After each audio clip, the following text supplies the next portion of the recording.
সোয়াল যদি আওয়ামী লীগের হয় তখন আমরা সবাই এক, এই জাতি এক, ঐক্যবদ্ধ।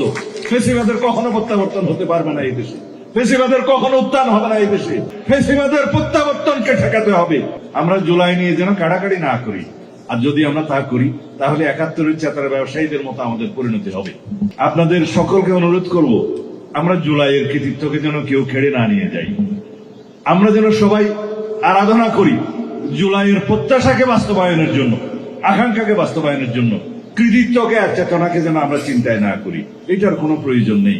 জুলাই অভ্যুত্থানে দেশের সকল মানুষ চেয়েছিল, যারা ২০০৯ থেকে ২০২৪ পর্যন্ত গুম খুনের শিকার হয়েছে, হামলা মামলার শিকার হয়েছে, অজস্র রক্তদান করেছে, অশ্রুজল দিয়েছে, তাদের সবারই এই জুলাই।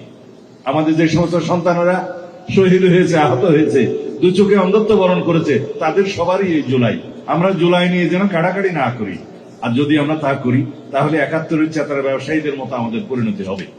যারা দিল্লিতে যে বসে আছে তারা এখনো হুঙ্কার দিচ্ছে বাংলাদেশে আসবে বলে এবং বাংলাদেশের রাজনীতি করবে বলে, কিন্তু না, আজকে আমরা এখানে বাহাস করব, সংসদে বাহাস করব। সোয়াল যদি আওয়ামী লীগের হয় তখন আমরা সবাই এক, এই জাতি এক, ঐক্যবদ্ধ। ফেসিবাদের কখনো প্রত্যাবর্তন হতে পারবে না এই দেশে, ফেসিবাদের কখনো উত্থান হবে না এই দেশে। যদি ফেসিবাদের উত্থান হয় আমরা এই সংসদে কেউ থাকতে পারবো না, এই বাংলাদেশে কেউ বসবাস করতে পারবো না। তারা গতবার যেই ভুল করেছে বলে মনে করে যে সবাইকে নিঃশেষ করে দিতে পারেনি। যদি বাংলাদেশকে আমরা রক্ষা করতে চাই, ফেসিবাদের প্রত্যাবর্তনকে ঠেকাতে হবে। বছর ধরে কোটি মানুষের আস্থায় পাইপের বস আরএফএল পাইপ। এবং তা যদি করতে হয় আমাদেরকে গণতান্ত্রিক আচরণ করতে হবে, সহনশীল হতে হবে। সড়কে যেন আমরা অসহনশীল না হয়ে যাই, শিক্ষা প্রতিষ্ঠানে যেন আমরা অসহনশীল আচরণ না করি।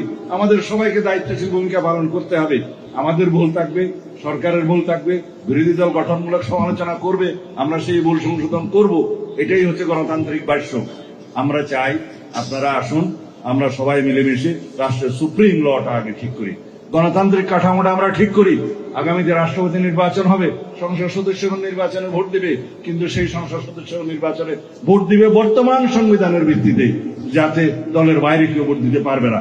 কিন্তু আমরা ওই সংস্কার চাই যেন জাতীয় সংসদের সদস্যরা রাষ্ট্রপতি নির্বাচনে স্বাধীনভাবে ভোট দিবে দলের বাইরে।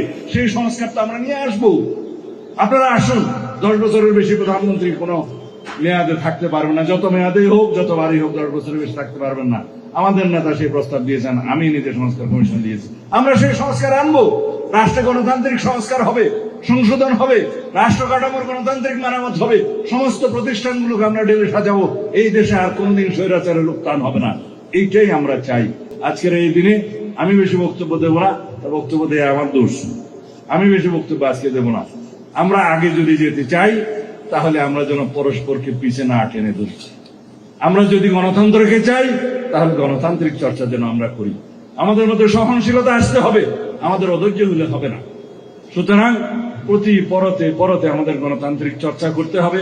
সাংবিধানিক সংস্কার আমরা আনবো, সবাই মিলেমিশে এই দেশটাকে এগিয়ে নিয়ে যাব। এমন একটা গঠনতন্ত্র আমরা করব, সংবিধান করব, যে সংবিধানের ভিত্তিতে দেশ অনেক দিন চলবে। স্বৈরাচারের কোনোদিন আর এখানে উন্মেষ হবে না, উৎপত্তি হবে না, কখনো স্বৈরাচার ফিরে আসতে পারবে না। আমাদের প্রভু থাকবে না, আমাদের বন্ধু থাকবে। এই নীতিতে আমরা এক থাকি, আমাদের সবার আগে বাংলাদেশ, এই নীতিতে এক থাকি। ধন্যবাদ আপনাদের সবাইকে।